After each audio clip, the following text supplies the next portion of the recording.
నమస్తే, welcome to HCV news. ముందుగా bulletin headlines. ప్రజా సమస్యల పరిష్కార వేదికకు వచ్చిన సమస్యలను త్వరితగతిన పరిష్కరిస్తాం. ఉప కమిషనర్ లక్ష్మీపతి. వాస్తవ పరిస్థితి తెలుసుకోకుండా పోలీసు వ్యవస్థపై బురద చల్లి కథనాలు రాయడం సరికాదు. DSP B Janardhan Rao. JEE mains లో మెరిట్ ర్యాంకు. IITగా అడ్మిషన్ సాధించిన విద్యార్థులను ప్రశంసించిన వివేక యాజమాన్యం.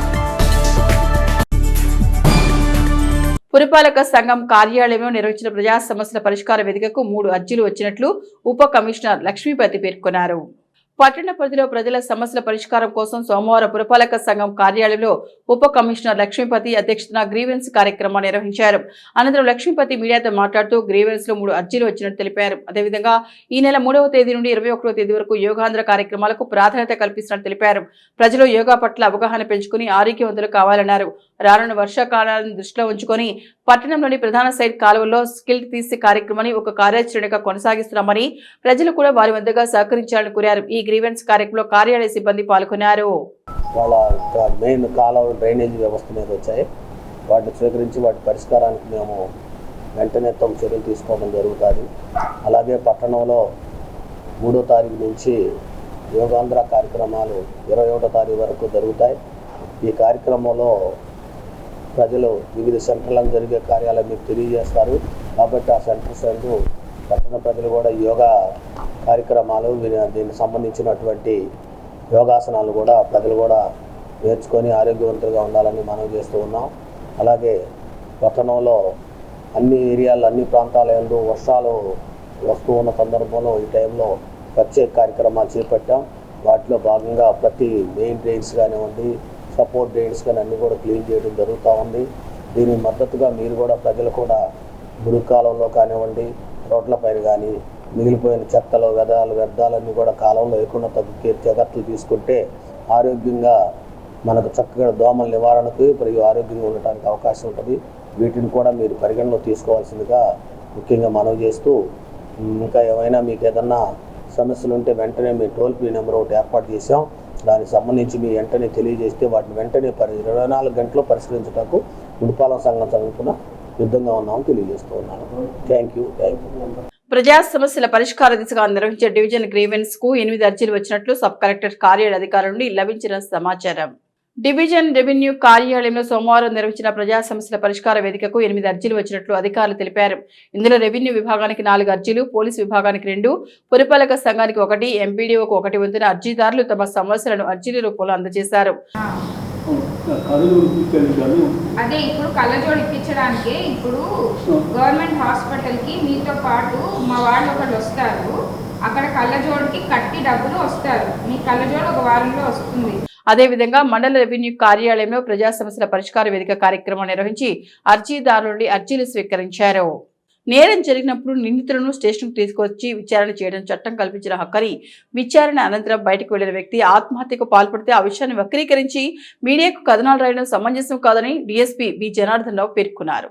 సోమవారం 1 టౌన్ పోలీస్ స్టేషన్లో ఏర్పాటు చేసిన మీడియా సమావేశంలో DSP డి జనార్దన్ రావు మాట్లాడుతూ, పట్టణంలోని MM జ్యువెలర్స్ లో మేనేజర్ గా పనిచేస్తే అనిల్ కుమార్ జైన్ యాజమాన్యాన్ని మోసం చేసి బంగారం మాయం చేసినట్లు యాజమాన్యం ఇచ్చిన ఫిర్యాదు మేరకు కేసు నమోదు చేసి దర్యాప్తు చేసే నేపథ్యంలో మేనేజర్ అనిల్ కుమార్ జైన్ తో పాటుగా విచారణలో లభించిన సమాచారం మేరకు సిద్ధేష్ ను గత నెల 31వ తేదీన మార్వాడి సంఘ పెద్దల సమక్షంలో పోలీస్ స్టేషన్ లో విచారించిన నేపథ్యంలో అనిల్ కుమార్ జైన్ నుండి కొంత బంగారం రికవరీ కాగా సిద్ధేష్ దగ్గర కొంత బంగారం ఉన్న విషయాన్ని అంగీకరించారని తెలిపారు.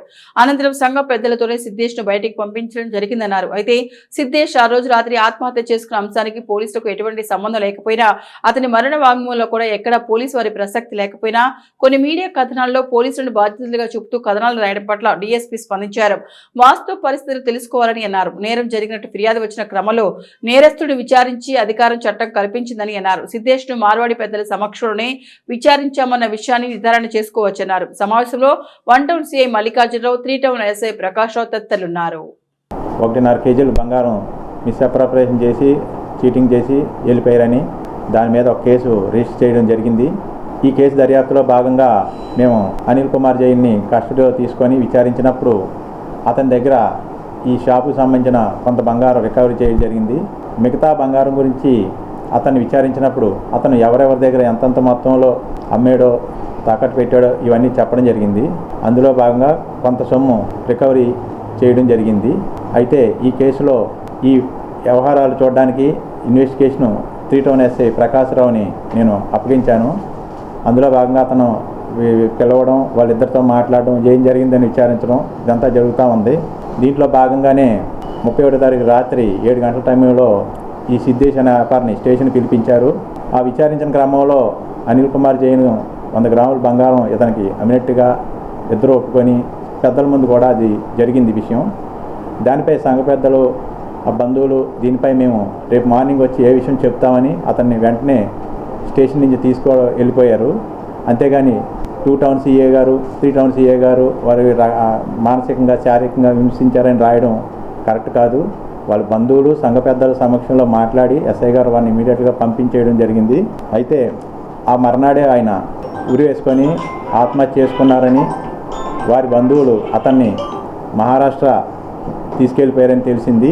అయితే ఈ విషయంలో పోలీసు వారికి ఎటువంటి సంబంధం లేదు.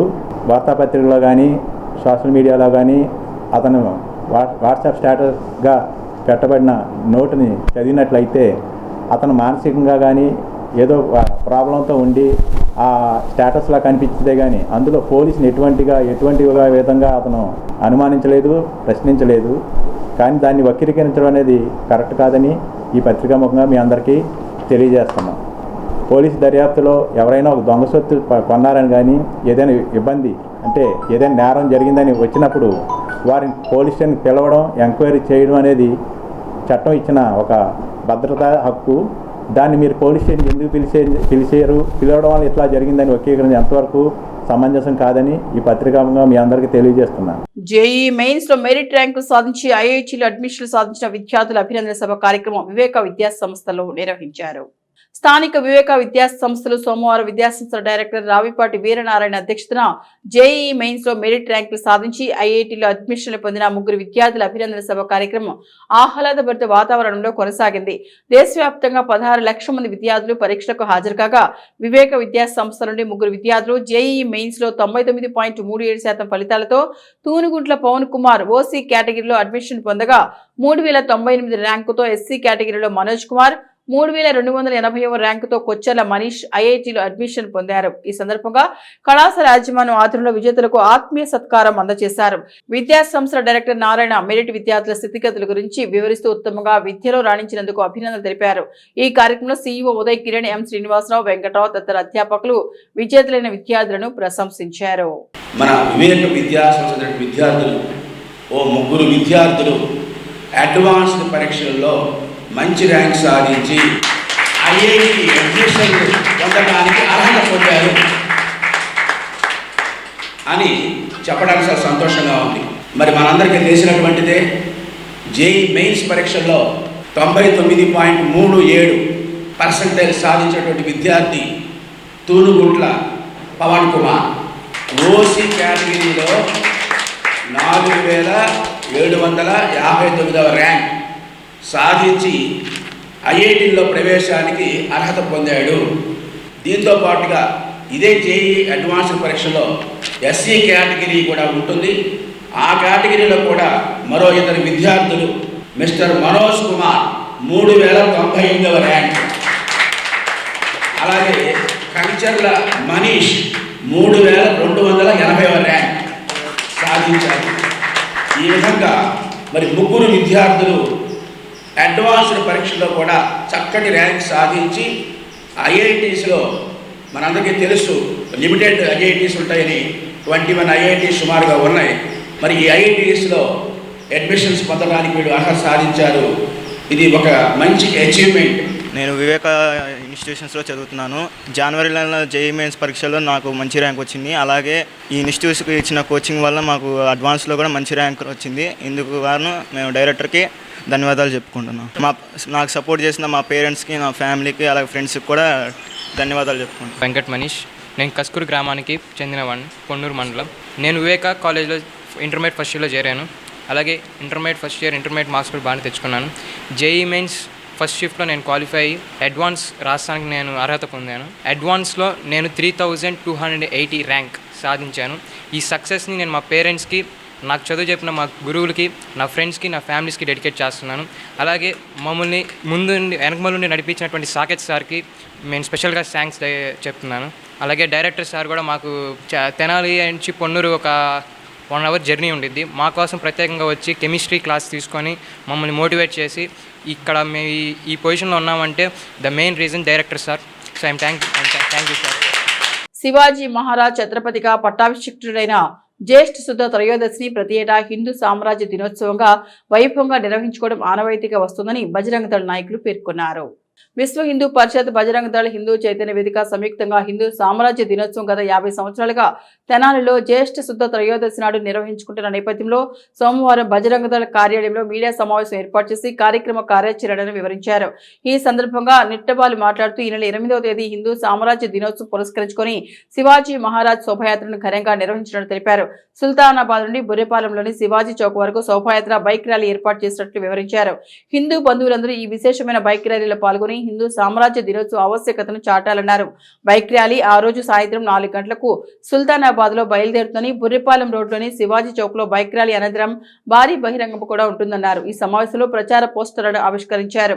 కార్యక్రమంలో నందికంటి రామాంజనేయులు, మురారి, కారంపూడి రమాదేవి, కావూరి శ్రీనివాసరావు తదితర సభ్యులు పాల్గొన్నారు. ప్రతి సంవత్సరం గత 59 సంవత్సరాలుగా శివాజీ స్మారక సమితి ఆధ్వర్యంలో శివాజీ పట్టాభిషేకం చేసినటువంటి రోజు జూన్ 8వ తారీఖు అత్యంత వైభవపేతంగా అత్యధిక సంఖ్యతో జనబలంతో ర్యాలీ నిర్వహిస్తూ ఉన్నారు మన తెనాలిపట్నం వాళ్ళు. అదేవిధంగా ఈ సంవత్సరం కూడా రేపు జూన్ 8వ తారీఖు శివాజీ స్మారక సమితి వాళ్ళు ఎవరైతే ఉన్నారో వాళ్ళ యొక్క ఆధ్వర్యంలో హిందూ సంఘాల యొక్క సపోర్టుతో ఆ ర్యాలీ నిర్వహిస్తూ ఉన్నారు. ప్రతి గడప నుంచి ప్రతి ఒక్క హిందూ భక్తుడు దానికి వచ్చి మన ఇంట్లో ఎట్లా అయితే జరుపుకుంటాం, మన ప్రోగ్రాంకి ఎట్లా మనం ఖచ్చితంగా అటెండ్ అవ్వాలో అదేవిధంగా ఈ ప్రోగ్రాంకి కూడా అందరూ అటెండ్ అయ్యి సక్సెస్ఫుల్గా గత 59 సంవత్సరాల కన్నా కూడా అత్యధికంగా ఈ జనసంఖ్య రావాలని కోరుకుంటా ఉన్నాము. ఆ యొక్క ఛత్రపతి శివాజీ మహారాజ్ యొక్క పట్టాభిషేకము క్రీశకము 1674 సంవత్సరంలో జూన్ 8వ తేదీన జరిగింది.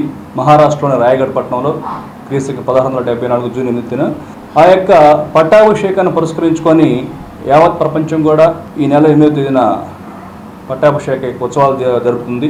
ఇప్పటికీ అంటే ఈ సంవత్సరం 2000 మనకి ఈ యొక్క 25 తీసుకుంటే ఇప్పటికీ సుమారు వచ్చేసి 351 సంవత్సరాలు ఆయన యొక్క పట్టాభిషేకం పూర్తయిపోయి, ఈ యొక్క 351 సంవత్సరం పూర్తయిన సందర్భంగా మన తెనాలిలోని మార్కెట్ యార్డ్లో సాయంత్రం 4:30 బైక్ ర్యాలీ ప్రారంభమవుతుంది.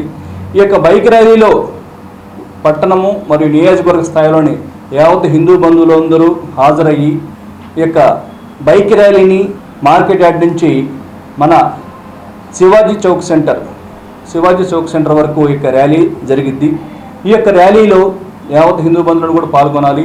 మలేరియా వ్యాధి ప్లాస్మోడియం అనే పరాన్నజీవి వలన వస్తుందని, ఇది ఒకరి నుంచి మరొకరికి ఆడ అనాఫిలిస్ దోమకాటు ద్వారా వ్యాపిస్తుందని నందులపేట వైద్యాధికారి డాక్టర్ వేముల ప్రియాంక పేర్కొన్నారు. జూన్ 1 నుండి 30వ తేదీ వరకు మలేరియా నివారణ మాసోత్సవాలు ప్రారంభమైన నేపథ్యంలో సోమవారం డాక్టర్ ప్రియాంక మలేరియా వ్యాధి పట్ల అవగాహన కార్యక్రమంలో భాగంగా వ్యాధి వ్యాప్తికి దోహదపడే అంశాలను వివరించారు.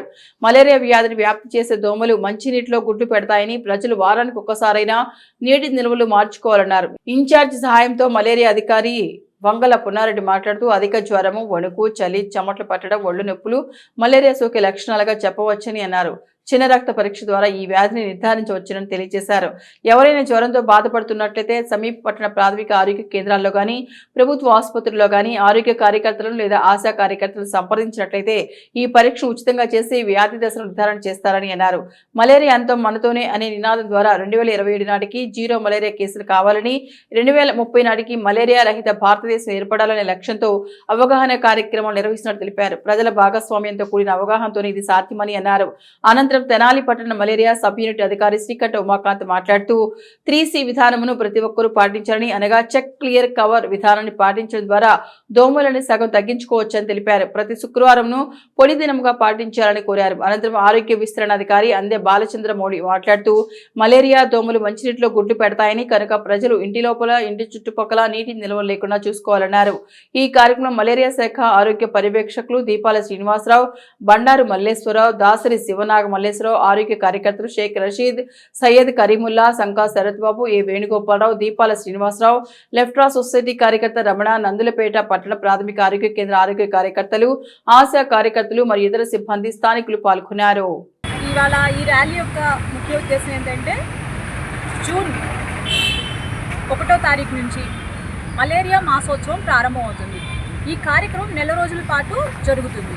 అయితే ఈ 2025వ సంవత్సరంకి గాను వచ్చిన స్లోగన్ ఏంటంటే మలేరియా అంతం మనతోనే. దీని యొక్క ముఖ్య ఉద్దేశం ఏంటంటే ప్రజలకి మలేరియా వ్యాధి ఎట్లా వస్తుంది, దోమల్ని ఎట్లా అరికట్టుకోవాలి, వ్యాధి రాకుండా మలేరియా వ్యాధి రాకుండా ఎట్లా నివారణ చర్యలు తీసుకోవాలి అనేటువంటి దానిపై అవగాహన కల్పిస్తూ 2027వ సంవత్సరం నాటికి 0 కేసెస్ కింద రిపోర్ట్ చేయడం, 2030వ సంవత్సరం నాటికి అసలు మలేరియా ఫ్రీ అనేటువంటిది ప్రకటించుకోవడం దీని యొక్క ముఖ్య ఉద్దేశం అన్నమాట. అయితే ప్రజలు ఈ నెల రోజుల పాటు ఈ కార్యక్రమంలో పాల్గొని ఈ నీటి నిల్వలు కానీ అసలు దోమల నివారణ, మలేరియా నివారణ కార్యక్రమం దీనికి ఎట్లా దోహదపడాలి, ఏం చేయాలనేటువంటిది మా ఆరోగ్య కార్యకర్తలు, హెల్త్ స్టాఫ్ మొత్తం కూడాను అవగాహన అనేటువంటిది ప్రజలకి నెల రోజుల పాటు కల్పిస్తూ ఉంటారు ప్రతి ఒక్క ఏరియాలోనూ. దీన్ని ప్రజలు సద్వినియోగం చేసుకుంటూ ముగ్గురు దళిత యువకులను బహిరంగంగా పోలీసులు దండించడాన్ని తాము తీవ్రంగా ఖండిస్తున్నామని ఇండియన్ లాయర్స్ అసోసియేషన్ రాష్ట్ర అధ్యక్షుడు జి శాంతకుమార్ పేర్కొన్నారు. తెనాలి కోర్టుల భవనాల ప్రధాన ద్వారం వద్ద బార్ అసోసియేషన్ ఆధ్వర్యంలో ఐతానగర్ దళిత యువకులపై సిఐలు బహిరంగ దాడి చేసినాన్ని నిరసిస్తూ వారికి న్యాయం జరగాలంటూ సోమవారం నిరవధిక ధర్నా చేపట్టారు. నిరసన ప్రదర్శనలో ఇండియన్ లాయర్స్ అసోసియేషన్ రాష్ట్ర అధ్యక్షుడు జి శాంతకుమార్ మాట్లాడుతూ దళిత యువకులు దోమా రాకేష్, చేబ్రులు జాన్ విక్టర్, షేక్ బాబులాల్పై పోలీసులు దాడి చేయటం మానవ హక్కుల ఉల్లంఘన అని అన్నారు. వారిపై కేసు నమోదు చేయకుండా అదుపులో తీసుకుని అమానుషంగా హింసించడాన్ని ప్రజా హక్కుల సంఘాలు తీవ్రంగా ఖండిస్తున్నాయని అన్నారు. దళిత యువకులను కుట్రపూరితంగా కేసులో ఇరికించారని, ఇందుకు బాధ్యులైన వారిపై విచారణ జరిపించాలని డిమాండ్ చేశారు. బార్ అసోసియేషన్ అధ్యక్షుడు బేతాళం ప్రభాకర్ మాట్లాడుతూ గంజాయి స్మగ్లింగ్ వెనుక పోలీసుల పాత్ర ఉందని, గంజాయి ర్యాకెట్ వెనుక పాత్రదారులను సూత్రధారులను వెలికి తీయాలని అన్నారు. మానవ హక్కుల సంఘం ఈ అంశంపై సమగ్ర విచారణ జరిపి పోలీసులపై కఠిన చర్యలు తీసుకోవాలని డిమాండ్ చేశారు. తెనాలి జేఏసీ అధ్యక్షులు బొనిగల ప్రదీప్, తెనాలి నియోజకవర్గ ఇన్ఛార్జ్ కారుమణి సునీల్ సందీప్ల ఆధ్వర్యంలో నిర్వహించిన కార్యక్రమంలో న్యాయవాదులు గొంతు సురేష్ బాబు, గుమ్మడి రవిరాజు, కంచర్ల కోటేశ్వరరావు, కనపర్తి కుటుంబరావు, పెనుమాక మధు, దోమా రమేష్, రామ్జీ తదితరులు పాల్గొన్నారు. ఈరోజు ఈ యొక్క సమస్య మీద పోరాటానికి శాంతకుమార్ గారు టౌన్కు ఇచ్చేసి ఇక్కడ బాధితులను పరామర్శించి ఇక్కడ జరిగిన విషయాలన్నీ తెలుసుకొని వాటి గురించి భవిష్యత్తులో ఏ కార్యాచరణ చేయాలి, దీని మీద ఏ విధంగా పోరాడాలని ఆయన న్యాయవాదులకు సూచించడానికి ఇక్కడ వచ్చారు. కాబట్టి ఇటువంటి హేయమైన చర్యని ఖండిస్తూ ఇక్కడ అందరూ కూడా ఈ యొక్క మీటింగ్ ఏర్పాటు చేయడం జరిగింది. ఆంధ్రప్రదేశ్ లాయర్స్ యూనియన్కి మేము కూడా మా లాయర్స్ అందరం కూడా మద్దతు తెలియజేస్తున్నాం. కాబట్టి ఇటువంటి ఘటనలు జరిగినప్పుడల్లా శాంతకుమార్ గారి ఆధ్వర్యంలో ఇటువంటి ఘటనలకి ఆయన ముందుండి చాలా కార్యక్రమాలు నడిపించి దిగ్విజయంగా నడిపించున్నాడు. కాబట్టి శాంతకుమార్ వింటుంటామని కూడా మేము తెలియజేస్తున్నాం. అన్నాపత్రి సత్యనారాయణ సమాధి సెంటర్లో కూడా బహిరంగంగా కొట్టడం జరిగింది. ఈ చర్య కేవలం మానవ హక్కుల ఉల్లంఘనే. వారు పోలీసుల తప్పిదాలని కప్పిపుచ్చుకోవటం కోసం ఆ ముగ్గురిపైన మరొకరిపైన ఒక కేసును నమోదు చేసి, కేసును నమోదు చేయకముందే వాళ్ళ ముగ్గురిని కూడా కస్టడీలో తీసుకొని పోలీస్ స్టేషన్లో 3 పూట్ల కొట్టడం జరిగింది, బహిరంగంగాను కొట్టడం జరిగింది. వాంగ్మూలాన్ని రాయించినట్లుగా విఆర్ఓలు ఇద్దరి చేత వారి సమక్షంలో వీళ్ళు నేరాన్ని ఒప్పుకున్నట్టుగా ఒక తప్పుడు అంగీకార పత్రాన్ని విఆర్ఓలు సాక్షులుగా తయారు చేశారు. ఆ విఆర్ఓలు పైన కూడా చర్య తీసుకోవాలని మేము ఇండియన్ లాయర్స్ అసోసియేషన్ డిమాండ్ చేస్తూ ఉన్నాం. గంజాయి ట్రాన్స్పోర్ట్కి, గంజాయి సిండికేట్కి, గంజాయి వ్యాపారస్తులకి కేంద్ర బిందువు తెనాలి అనేది లోకల్ ప్రజలు చెబుతున్నారు. ఓపెనింగ్ అమ్ముతున్నారు, చాలా సెంటర్లు ఓపెనింగ్ అమ్ముతున్నారు. రౌడీల్ని సృష్టించారు పోలీసులు ఈ ఊర్లో. 170 రౌడీ షీట్ నెంబర్ అంటే 170 మంది రౌడీ షీటర్స్ ఈ ఊర్లో ఉన్నారంటే ఎంత క్రైమ్ ఈ ఊర్లో ఉందో అర్థమవుతుంది. ఆంధ్ర ప్యారిస్ అంటే ఒక చక్కటి ప్రదేశం, ఇది ఒక కళలకి ఇట్లా చెబుతుంటారు, కానీ ఈరోజు క్రైమ్ సెంటర్ అయింది. శాంతకుమార్ గారు చెప్పినట్లుగా ఈ ప్రాంతంలో పోలీసులకు సంబంధించినటువంటి క్రైమ్ని బిజినెస్గా మార్చి పోలీసులే క్రైమ్ చేస్తున్నారు కాబట్టి, పోలీసులే బహిరంగంగా ఈ రకమైనటువంటి దుర్మార్గం చేస్తారు కాబట్టి జ్యుడిషియల్ ఎంక్వైరీ తప్ప చట్టపరంగా ఏ రకమైనటువంటి అంశాలు వీళ్ళకి పరిమిరావు. అందుకని వీళ్ళని జ్యుడిషియల్ ఎంక్వైరీ చేసి వాళ్ళ ఆర్థిక లావాదేవీలన్నీ, వాళ్ళ కుటుంబ సభ్యుల ఆర్థిక లావాదేవీలు, వీళ్ళ ఆర్థిక లావాదేవీలు అన్నీ కూడా తీయాలి. వీటిపైన ఖచ్చితంగా ప్రభుత్వం స్పందించాలి. ఇవి రాజకీయాలకి కులాలకు అతీతంగా వ్యవహరించాలి. ఇదంతా కూడా ప్రజాస్వామ్యంలో లా అండ్ ఆర్డర్ను కాపాడాల్సింది పోలీసులే అని, అలాంటి పోలీసులపై దాడులకు పాల్పడటం ఏమాత్రం సమంజసం కాదని, తెనాలి పట్టణంలో పోలీసులు విధి నిర్వహణ చాలా చక్కగా చేస్తున్నారని రాష్ట్ర బీసీ సంక్షేమ సంఘం నాయకులు కేశవ శంకర్రావు కితాబిచ్చారు. సోమవారం శంకర్రావు మీడియాతో మాట్లాడుతూ బీసీ సామాజిక వర్గానికి చెందిన కానిస్టేబుల్ చిరంజీవిపై దాడికి పాల్పడిన సంఘటన సరైనది కాదని అన్నారు. బాధితులకు పోలీస్ స్టేషన్లో సరైన న్యాయం జరుగుతుందని అన్నారు. పోలీసు విధి నిర్వహణ పట్ల సానుకూల స్పందన వ్యక్తం చేశారు. చట్టాన్ని ప్రజల చేతిలో తీసుకురాదని అన్నారు. ప్రజా సంఘాలు, కుల సంఘాలు, రాజకీయ సంఘాలు ఉచ్చులో పడొద్దని అన్నారు. చట్టాన్ని చేతిలో తీసుకున్న నిందితుల పట్ల పోలీసులు చట్ట పరిధిలోనే వ్యవహరిస్తున్నారని కేశవ శంకర్రావు తన అభిప్రాయాన్ని వ్యక్తం చేశారు. బీసీ సంఖ్యులంతా ఇటువంటి సందర్భాల్లో సంఘటితం కావాలని పిలుపునిచ్చారు. మనకి దాదాపు స్వతంత్రం వచ్చి 77-78 సంవత్సరాలు అవుతున్నా కూడా మనలో ఐక్యత లేకపోవటం వలన మరి ఈ రోజున చెట్టుకొకరు పుట్టకొకరు రకరకాలుగా వృత్తులతో జీవిస్తున్నటువంటి నేపథ్యంలో ఇప్పుడు కూడా లా అండ్ ఆర్డర్ ని మన చేతిలో తీసుకుంటే వ్యవస్థలో చాలా ఇబ్బందులకు గురి అవ్వాల్సినటువంటి పరిస్థితి ఏర్పడుతుంది. మరి దాదాపు అలాంటి పరిస్థితులు ఉత్పన్నం అవుతున్నప్పుడు ప్రజా సంఘాలు గాని, బీసీ సంఘాలు గాని, ఎస్సీ సంఘాలు గాని మంచికి జరిగేటువంటి కార్యక్రమాల్లో దళిత సోదరులకి బీసీలు కూడా అండదండలుగా ఉంటారు. వారి సమస్యల పట్ల సహృదయంతో పోరాటం చేయటం కూడా మేము కూడా సిద్ధంగా ఉన్నటువంటి విషయాన్ని మనందరం కూడా ప్రజా సంఘాలు గాని, కుల సంఘాలు గాని గమనంలో తీసుకోవాలి. రాజకీయాల ఉచ్చులో పడి లేనిపోయినటువంటి అపోహలు మనకి సృష్టించి మనలో అనైక్యతకి గురి చేస్తున్నటువంటి రాజకీయ పార్టీలు కూడా మనం తగిన రీతిలో బుద్ధి చెప్పాల్సినటువంటి అవసరం ఎంతైనా ఉంది. గోల్డ్ బట్టి వ్యాపారి సిద్ధేష్ ఆత్మహత్యకు పోలీసులకు ఎలాంటి సంబంధం లేదని, సిద్ధేష్ని విచారించే సమయంలో తాము కూడా ఉన్నామని స్వర్ణకార సంఘ నాయకులు స్పష్టం చేశారు. స్వర్ణకార సంఘం అసోసియేషన్ కార్యాలయంలో సోమవారం ఏర్పాటు చేసిన మీడియా సమావేశంలో స్వర్ణకార సంఘం ప్రధాన కార్యదర్శి షేక్ నాయక్, మాజీ ప్రధాన కార్యదర్శి షేక్ సుబానీ, చదలవాడ శ్రీనివాసులు సిద్ధేష్ ఆత్మహత్యకు పోలీసులకు ఎటువంటి సంబంధం లేదని స్పష్టం చేశారు. సిద్ధేష్ని విచారణకు పోలీసులు పిలిచిన సమయంలో తాము కూడా ఉన్నామని వాస్తవ పరిస్థితిని వివరించారు. ఈ మీడియా సమావేశంలో రవి, విజయ్, నామదేవ్, దేవకర్, నాయక్ తదితరులు పాల్గొన్నారు. పోలీసు వాళ్ళు ఎటువంటి హరాస్మెంట్ చేయటం కానీ, పోలీసు వాళ్ళు అతన్ని ఇబ్బంది పెట్టడం కానీ, పోలీసు వాళ్ళు అతన్ని మానసికంగా బాధ పెట్టడం కానీ ఎటువంటి ఇబ్బంది కలిగించలేదు. పత్రికా ప్రకటనలో వచ్చాయండి అవాస్తవాలండి. అతను తోడు తీసుకుని వెళ్ళింది నేను స్టేషన్ కి, అది ఉన్న వాస్తవాన్ని నేను చెప్తున్నాను. చర్యలు తీసుకుంటాం కానీ, హరాస్మెంట్ చేయటం కానీ, తర్వాత దుర్భాషలు ఆడటం కానీ అటువంటి ఏం చేయలేదండి. అవన్నీ ఫేక్ న్యూస్ అండి, అన్ని కూడా అబద్ధాలు. అటువంటివి చెప్పకూడదు. మేము బజార్లో ఉంటున్నాం కాబట్టి ఉన్న వాస్తవాలని వాస్తవంగా కళలో చూశాను కాబట్టి నేను వాస్తవం చెబుతున్నాను. ఎటువంటిది కూడా పోలీస్ డిపార్ట్మెంట్ వాళ్ళు ఎటువంటివి కూడా చేయలేదు. ఎస్ఐ గారి సమక్షంలో శ్రీనివాసరావు గారు మాట్లాడి దానికి శ్రీనివాసరావు చెప్పినట్టుగా ఆ బంగారం ఎంత అయిందనేది మాట సమక్షంలో అతన్ని 10 ఆయన కూర్చున్నప్పుడు 9:20కి అంటే వాళ్ళు పంపించడం అనేది జరిగింది.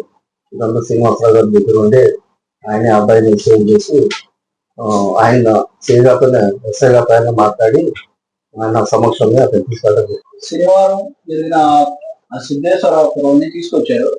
డిపార్ట్మెంట్ వాళ్ళు సిఏ గారు కానీ, సిఏ గారు మాట్లాడాలి. ఏం చెప్పారు, మామూలుగా ఎస్ఐ గారితో మాట్లాడి ఏదో మాట్లాడుకుని అన్నారు కానీ ఆ కుర్రాన్ని కొడతాం కానీ తిరగడం కానీ ఒక్క మాట కూడా అందలేదు. ఇవన్నీ పేపర్లో వస్తాయండి వాస్తవాలు. ఎందుకంటే ఇక్కడ మేమందరం హోదాల్లో ఏదున్నా మేము స్వర్ణకారులు అని చెప్పి మేము అందరం అంటాం. ఈ బట్టి వాళ్ళు కానీ మేమందరం ఒకే ఫీల్డ్ కాబట్టి మా సిద్ధేశ్వరరావు అనే కుర్రాడికి ఒక్క మాట కూడా అలా పోలీసు వాళ్ళు. దాని సాక్ష్యం మేము ముగ్గురమే. ఆయన పెద్ద మనిషి అటువైపు వచ్చినా మేమందరం కలిసే ఉంటాం. జరిగింది అది. డిపార్ట్మెంట్ వాళ్ళు ఆ కుర్రాడిని ఒక్క మాట కూడా అన్నారు.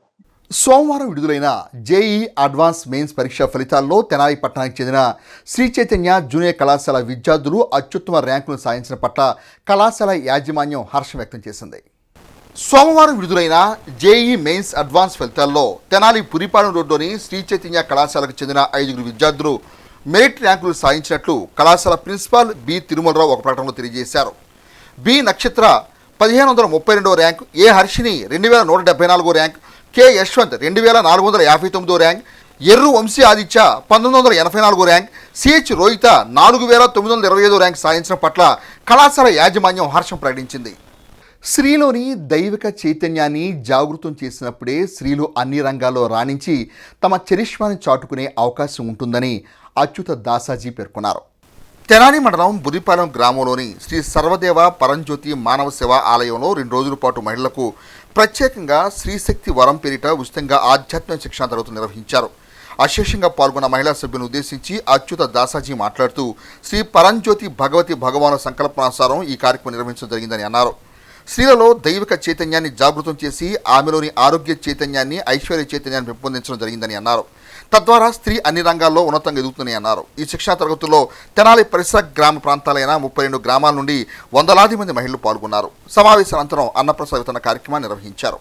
నా మూర్ఖత్వాన్ని క్షమించి నాకు ఆరోగ్యాన్ని ప్రసాదించారు.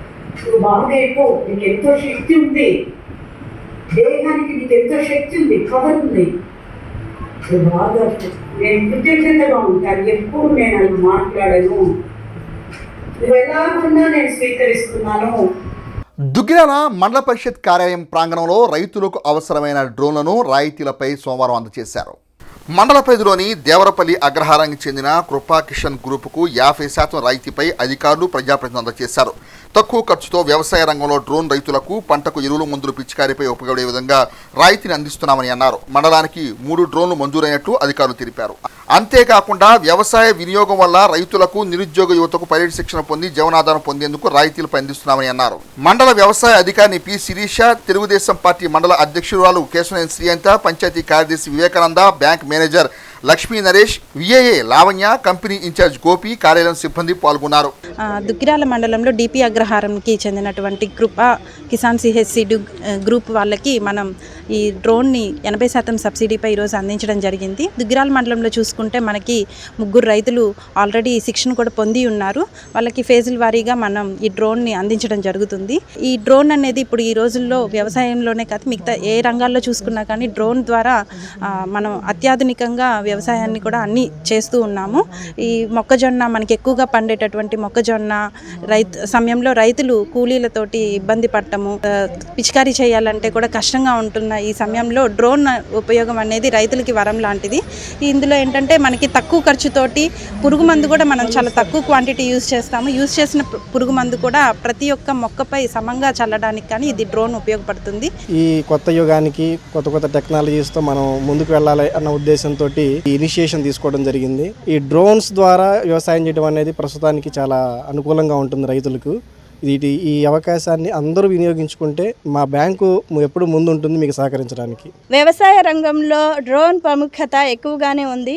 తక్కువ సమయంతో, తక్కువ ఖర్చుతో రైతులకు మొక్కజొన్నకు డ్రోన్ వినియోగం ఆదాయకరంగా ఉంది. ఎవరికైనా ఆసక్తిగా ఉంటే ఇంటర్మీడియట్ చదివి ఉండి సొంత భూమి కలిగి ఉన్న వాళ్ళకి పైలట్ శిక్షణ ప్రభుత్వం ఉచితంగా అందిస్తారు. అవకాశం కల్పించిన రైతులకి మన ముఖ్యమంత్రి శ్రీ నారా చంద్రబాబు నాయుడు గారికి ధన్యవాదాలు తెలుపుకుంటున్నారు. రైతులకి వాటిలోకి డ్రోన్ పరికరాలని మన సీఎం గారు అందించడం జరిగింది. సబ్సిడీతో ఈరోజు డ్రోన్ శిక్షణ ప్రభుత్వం వారు ఉచితంగా అందజేయడమే కాదు, దాని ద్వారా యువతకు కూడా ఉపాధి ఉద్యోగ అవకాశాలు కల్పిస్తున్నారు. కొత్త పోకడలతో వ్యవసాయం అనేది అలవాటు చేసుకోవాలి. ఎందుకంటే ఈరోజు కూలీల కొరత అధికంగా ఉంటుంది. మందు పిచికారీ కానీ, యూరియా సూపర్ కానీ ఇట్లా పిచికారీ చేయడం జరుగుతుంది. కాబట్టి యువత ఎవరైతే ఇంటర్మీడియట్ చదువుకుని కొత్తగా ఉపాధి పొందాలి అనుకుంటే ఇది వ్యవసాయ రంగంలో కూడా ఉపాధి అవకాశాలు చూపిస్తున్న మన ముఖ్యమంత్రి వర్యులు నారా చంద్రబాబు నాయుడు గారు, వ్యవసాయ శాఖ మంత్రులు హింజవరపు అచ్చెన్నాయుడు గారు, ముఖ్యమైన వాళ్ళందరికీ కూడా మా ఎమ్మెల్యే నారా లోకేష్ గారికి కూడా, అందరికీ ఉప ముఖ్యమంత్రి పవన్ కళ్యాణ్ గారికి అందరికీ కూడా కూటమి ప్రభుత్వం తరపున ఈ పరికరాలు ప్రజలకు అందిస్తున్నందుకు ప్రజల తరపున, రైతుల తరపున వారికి ధన్యవాదాలు తెలుపుతున్నాం దుగ్గిరాల మండలం. దుగ్గ్యాల తహసీల్దార్ కార్యాలయం ఎదుట సోమవారం ప్రజా సంఘాల నాయకులు ధర్నా నిర్వహించారు. దుగ్గ్యాల తహసీల్దార్ కార్యాలయం ఎదుట సోమవారం ప్రజా సంఘాల ఆధ్వర్యంలో ధర్నాను చేపట్టారు. ముఖ్యంగా ఉపాధి హామీ కూలీల వేతనాలు వెంటనే విడుదల చేయాలని, ప్రతి కుటుంబానికి 100 రోజులు పని కల్పించి 600 రూపాయల వేతనం ఇవ్వాలని, పనిముట్లు అందరికీ అందజేయాలని నాయకులు అధికారులను కోరారు. తదుపరి తహసీల్దార్ ఐ సునీత, ఎంపీడీఓ ఏ శ్రీనివాసరావుకు వినతిపత్రం అందజేశారు. ఈ సందర్భంగా నాయకులు మాట్లాడుతూ పనులు ఇవ్వాలని, నెల రోజులు కూడా జరగకముందే ఆపేస్తున్నారని అన్నారు. కూలీ వేతనాలు 120 పడుతున్నాయని, దీంతో కూలీలు ఆవేదన చెందుతున్నారని అన్నారు. కేంద్ర ప్రభుత్వం 300 రూపాయలు రోజువారీ వేతనం ప్రకటించినప్పటికీ ఆ అంశంపై ప్రభుత్వం స్పందించి వేతనాలు పడే విధంగా చూడాలని కోరారు. ఈ కార్యక్రమంలో ఆంధ్రప్రదేశ్ కౌలు రైతు సంఘం కార్యదర్శి ఎం హరిబాబు, వ్యవసాయ కార్మిక సంఘం మండల కార్యదర్శి జట్టి బాలరాజు, మన్నవ నాగమల్లేశ్వరరావు, యార్లగడ్డ బ్రహ్మేశ్వరరావు, ఏమినేని స్టాలిన్, భీమవరపు అమ్మిరెడ్డి, తాడిపైన శ్రీనివాసరావు, వి శేషగిరి, వై శివాంజనేయులు, దాసరి విజయలక్ష్మి, నాయకులు తదితరులు పాల్గొన్నారు. తెలుగుదేశం ప్రభుత్వం గత వైసీపీ ప్రభుత్వం చేసిన చట్టాన్ని అమలు చేస్తూ భూ యజమాని సంతకాన్ని తొలగించుకోకుండా కౌలు కార్డులు ఇస్తున్నట్టుగా షెడ్యూల్ ప్రకటించారు. దీనివల్ల గత అనుభవాన్ని బట్టి కౌలు రైతులందరికీ కార్డులు రాకపోతే అన్నదాత సుఖీభవ రాదు, పంట రుణాలు రావు, పంట నష్టపరిహారాలు రావు, పంటల బీమా రాదు, పంట అమ్ముకునే అవకాశం లేదు, అపీతప్పి ఆత్మహత్య చేసుకుంటే ఎక్స్గ్రేషియా కూడా రాదు. అంటే రాజకీయంగా తెలుగుదేశం, జనసేన, బీజేపీ పార్టీలు వైసీపీని విమర్శిస్తాయి. వైసీపీ గతంలో చాలా దుర్మార్గమైన పాలన చేసినాయి అని చెప్పేసి విమర్శిస్తారు. కానీ అట్లాంటి దుర్మార్గమైన పాలన చేసినాయి అని రాజకీయంగా విమర్శించే తెలుగుదేశం ఇవాళ అదే చట్టాలని అనేక విషయాలు అమలు చేస్తుంది. ఇప్పుడు కేంద్ర ప్రభుత్వం గత సంవత్సరం కంటే 20,000 కోట్ల రూపాయలు బడ్జెట్ తగ్గించింది. అదేవిధంగా ఈ మండలం గ్రామాల్లో కూడా ఎక్కడ కూడా నెల రోజులు పని దినాలు కల్పించడం లేదు. అడిగిన వారందరికీ పనులు కూడా చూపించే పరిస్థితి లేదు. ఇప్పటికీ గ్రామాల్లో 6 వారాలు పనులు చేసి ఉపాధి హామీ కూలీలు వేతనాల కోసం ఎదురు చూస్తూ ఉన్నారు. ఏ గ్రామంలో కూడా వేతనాలు ఇచ్చిన పరిస్థితి లేదు. అలాగే ఈ గ్రామంలో, మండల గ్రామాల్లో కూడా ఇళ్ల స్థలాల కోసం గత ప్రభుత్వం ఇచ్చిన ఇళ్ల స్థలాలు కూడా ఎక్కడా కూడా అసంపూర్తిగా ఉన్నాయి. డెవలప్మెంట్ చేసే పరిస్థితి లేదు. వచ్చిన కూటమి కూడా 3 సెంట్లు ఇళ్ల స్థలాలు గ్రామీణ ప్రాంతంలో, పట్టణ ప్రాంతాల్లో 2 సెంట్లు ఇచ్చి 5 లక్షల రూపాయలు నిర్మాణానికి ఇస్తానని చెప్పింది. మరి ఎక్కడా కూడా అలాంటి పథకాలు అమలు చేసే పరిస్థితి లేదు. కౌలు రైతు సంఘం తరఫున రాష్ట్ర వ్యాప్తంగా ఈరోజు, రేపు, ఎల్లుండి 3 రోజులు మండల ఆఫీసు ముందు కార్యక్రమం పెడతాం. అదే సందర్భంగా ఈరోజు ఇక్కడ కార్యక్రమం పెట్టాం. అలాగే మరి నువ్వు గెలిస్తే నేను చెబుతా ఉన్నా, ప్రభుత్వం ఏం చెప్పింది, భూయజమానితో కౌలు రైతుకి సంతకం పెట్టిస్తే కార్డులు ఇచ్చేటట్టు చేసింది. లక్షల్లో కూడా కార్డులు రాకుండా పోయినాయి. నువ్వు గెలిస్తే సంతకం పెట్టేది కానీ లేకుండా కౌలు రైతులకి కార్డు. ఈ రోజు మేము ఇక్కడ కార్యక్రమాన్ని ధర్నా చేయడానికి నిర్ణయించాం. ఇక బులెటిన్ ముగించే ముందు హెడ్లైన్స్ మరొకసారి. ప్రజా సమస్యల పరిష్కార వేదికకు వచ్చిన సమస్యలను త్వరితగతిన పరిష్కరిస్తాం, ఉప కమిషనర్ లక్ష్మీపతి. వాస్తవ పరిస్థితి తెలుసుకోకుండా పోలీసు వ్యవస్థపై బురద చల్లి కథనాలు రాయడం సరికాదు, DSP Janardhan Rao. JEE mains లో మెరిట్ ర్యాంకు, ఐఐటీగా అడ్మిషన్లు సాధించిన విద్యార్థులను ప్రశంసించిన వివేక యాజమాన్యం. ఇవి హెచ్సివి న్యూస్ బులెటిన్ విశేషాలు. నమస్తే.